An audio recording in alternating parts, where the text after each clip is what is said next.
Hello everybody, my name is Joshua and I'd like to welcome you back to another episode of Coffee, Cats, and King, where we will discuss books, both new and old. I will share with you pictures of my cats, will make you wish they were your cats, and we'll drink enough coffee for me and everybody watching. So, first off, let me show off my mug, as always. I got this at Goodwill for, $1 or something. And it is just gaudy enough that I had to have it. So I am back today with another book tag. This is the That's So Old, Why Haven't I Read It Yet tag. And I was tagged by the wonderful Richard over at AreYouIntoHorror. I will link his channel below. Great guy. I'm sure most of you know him already. I swear he is the leading authority on all things horror. If there is an obscure horror book out there, he's read it. If there is some crazy backstory to a book, or to a movie for that matter, he knows about it and can tell you the full story, and you know what? He was probably there in person. So, I'm telling you, if you're into horror, he's the guy to go to. Awesome guy. Link it below. Check him out if you haven't already. So, as I said, this is the That's So Old, Why Haven't I Read It Yet book tag. There are 7 questions for this, 7 prompts, and excuse me in advance. I have my little paper here because I have a lot of dates written down and I am not going to remember them. So if I, seem a little distant, it's not you, it's me. So, without further ado, let's get started. First question. What's the oldest book you want to read and how old is it? So for this, I picked Carmilla by Joseph Sheridan Lefanu. And this book came out in 1872. And what's important about this novel, novella, I think it actually is, but what's so important about it is that this is a vampire novel, and this predates Dracula by almost 20 years. So a lot of people argue that this is where things really started taking a turn. Now, keep in mind, the author is a fellow Irishman, as was Mr. Bram Stoker. So, like I said, there are theories in there that perhaps Mr. Bram Stoker, took some ideas away from Joseph Lefanu, but I don't know. I do know it's a classic vampire novel, and I haven't read any good vampire fiction in quite a while, so I want to read it despite its age, because of its age. Yeah. Next up, question 2. What's the oldest book on your shelf you still have not read?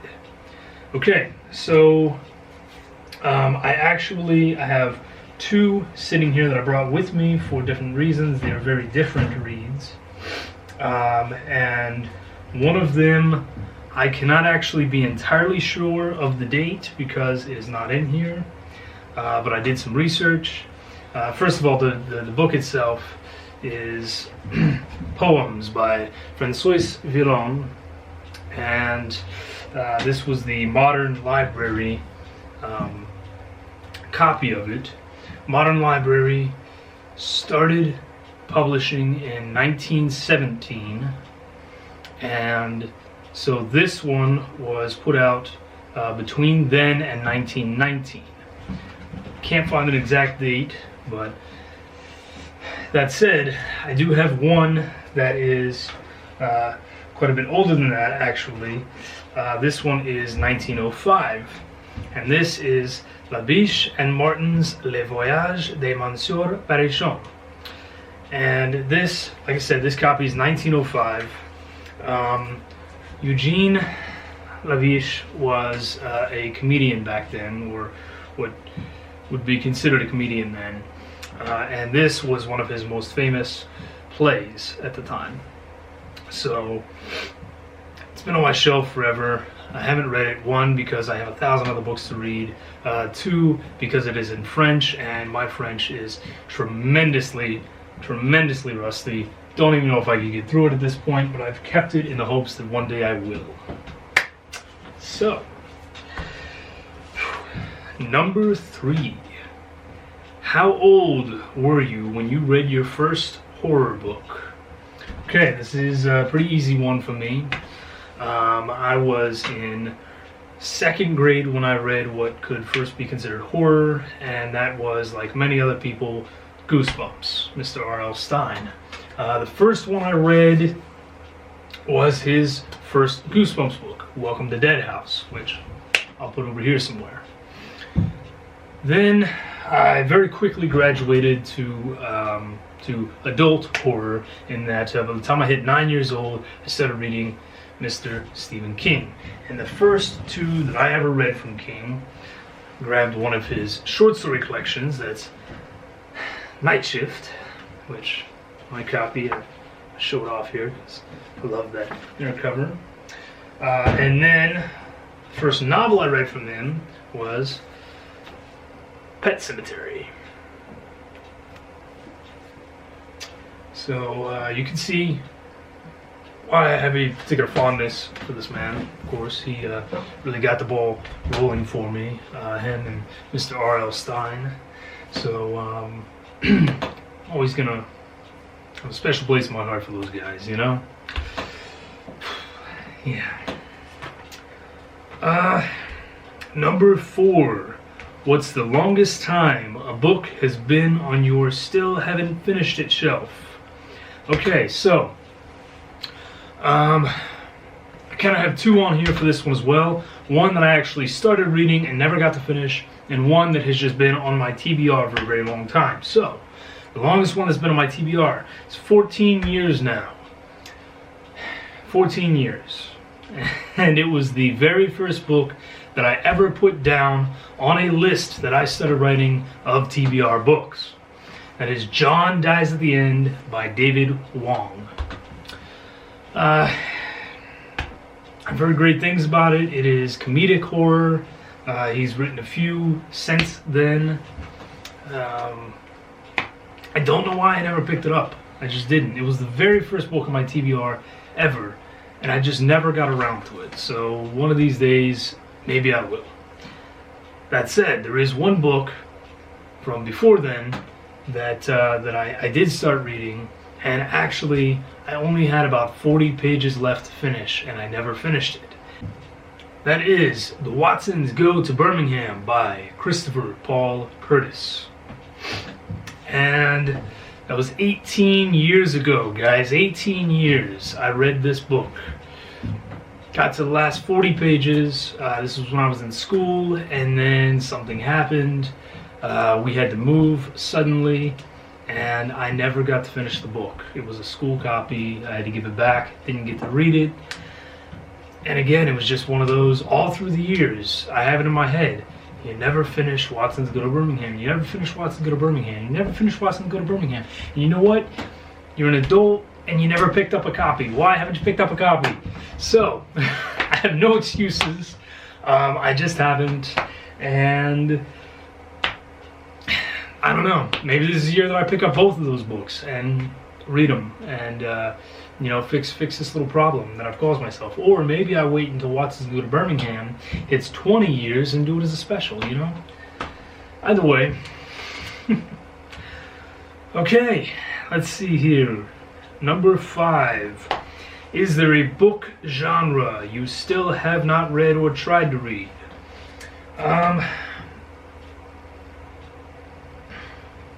So I feel like I have read at least something from all the major genres. The ones that I have read the very least of, though, are contemporary romance and true crime. Romance because it's usually just not my style. I have picked up a couple.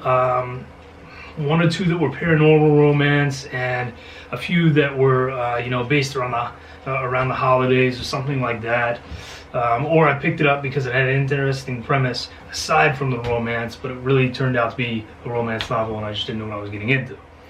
So it's not that I have a problem with romance, it's just not usually my style. If there's something you think I'm just going to fall in love with, hey, feel free to comment and tell me about it below. Maybe I'll check it out, maybe you're right. As far as true crime goes, that one is a little more of a head scratcher for me because I enjoy I enjoy that sort of thing. I do. I have a lot of useless information in this strangely shaped head about serial killers of the past and mass murderers and not just that, but just crimes, crime mysteries, if you will. So why I haven't picked up true crime often, I don't know. I think I've maybe read one or two, so I don't even know if that really even counts. But again, if you have somewhere I should get started on, I should say, I know someone is going to recommend Helter Skelter. Helter Skelter is about the only one I have read. So aside from Helter Skelter, if you have anything else, feel free to tell me about it.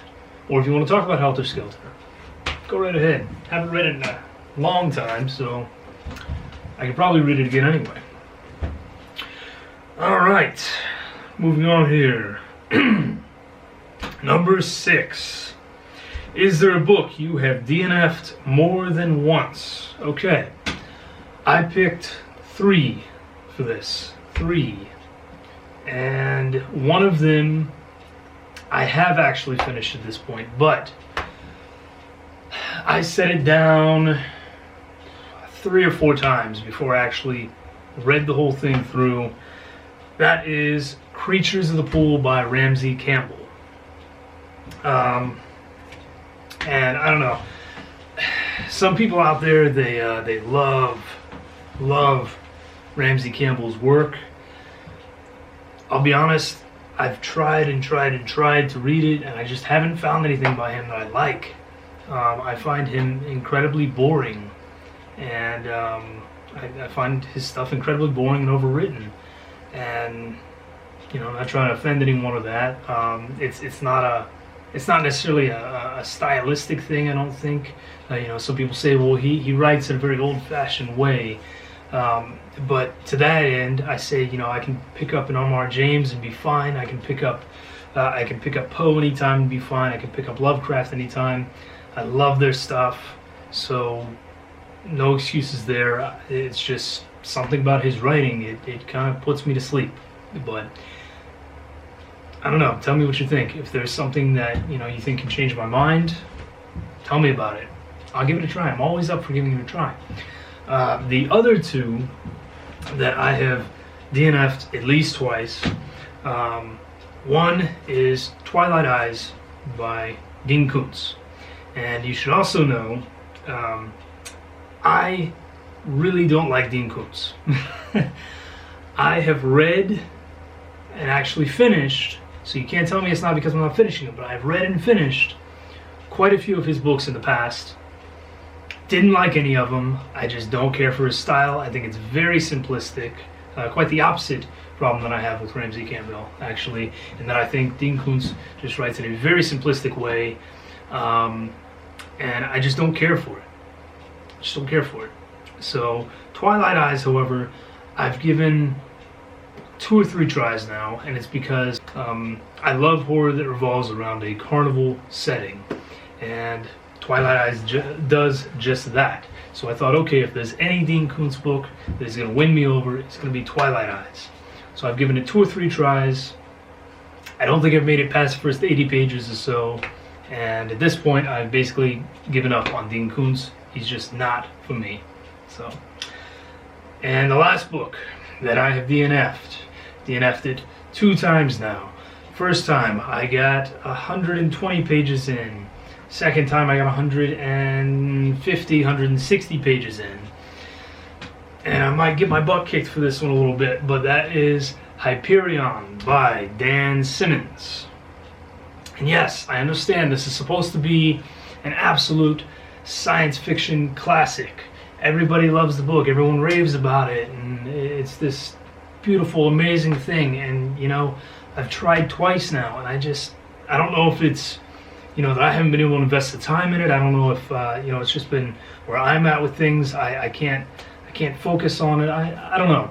I don't know why. I'm sure it's a great read. It's just the past 2 times that I picked it up, it didn't work out for me. I found myself setting it down to grab something else. That said, I really, really, really want to finish that book. I want to give it another try because I feel like it just has to be the right timing for me, and I will love it. So I think maybe that's gonna be my thing. I'm gonna try and pick it up once a year, and if it doesn't work out that year, fine, pass it on, read it the next year, until one of these days, maybe when I'm an old man, I will finish Hyperion. Okay, on to the last question here, guys. And this is a fun one. I was excited about this one. Number 7. What is the oldest book you have read? Okay, I'll tell you why I was excited for this one. I picked 3, first of all, because I decided, you know, I'm going to pick the one that I have a physical copy of, the oldest book that I actually have in my possession right now that I've read.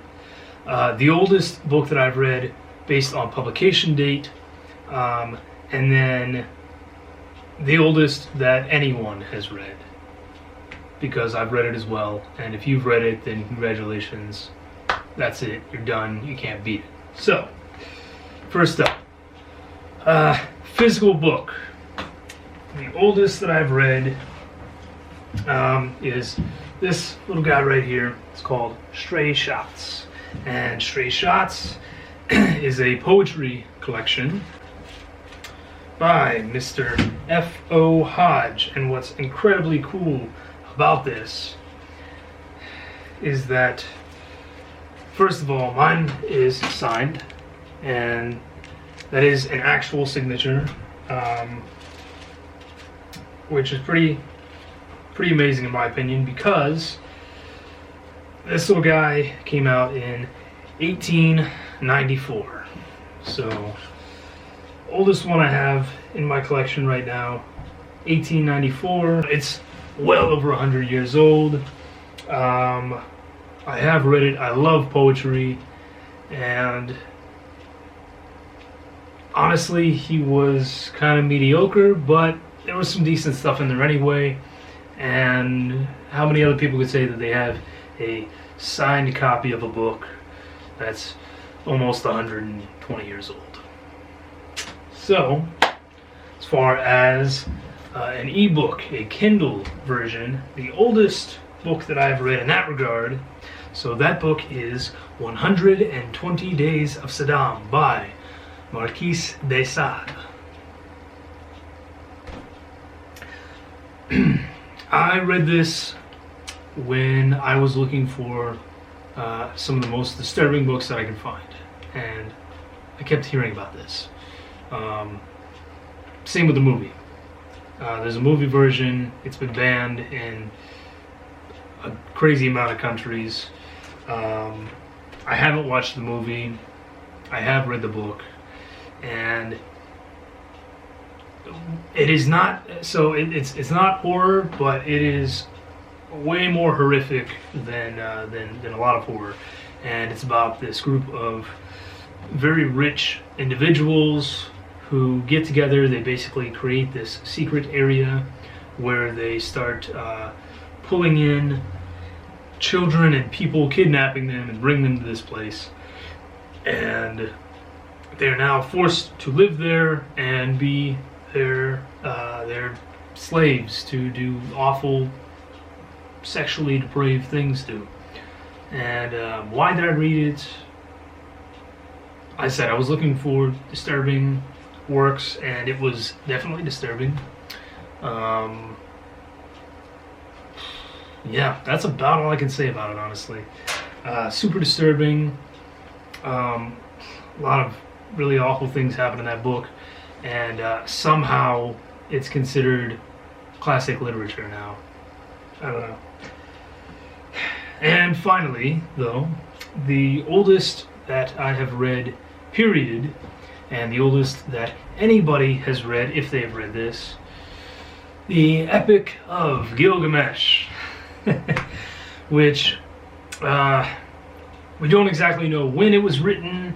A lot of people place it sometime around 1800 BCE, and this is the oldest known written story, and it's an epic poem, but it's a couple hundred pages long.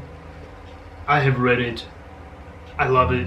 I'm sure a few of you have. Miss Megan there at Megan's Reading Revelations. I know she's a teacher, so I'm sure that she has read this before and maybe even given it to some of her students. But it's an excellent read. It really is. Much more exciting than you might think. But yeah, good stuff. So there it is. 7 questions for the That's So Old, Why Haven't I Read It book tag. And I really enjoyed it. It was pretty cool to think back on this and to see that it really doesn't matter how old a book is. It doesn't matter when it came out or where it came out. In the case of some foreign plays that I have over here, because it's all worth reading.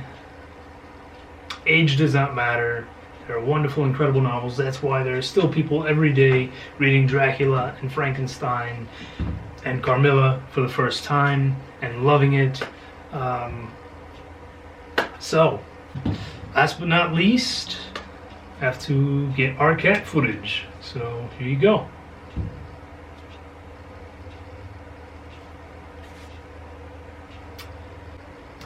Alright guys, that is it for today. Do this yourself. Send me the video and, or just answer the questions below.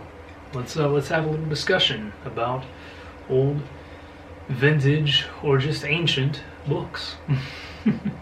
Thank you so much, and I hope to see you again soon. Cheers.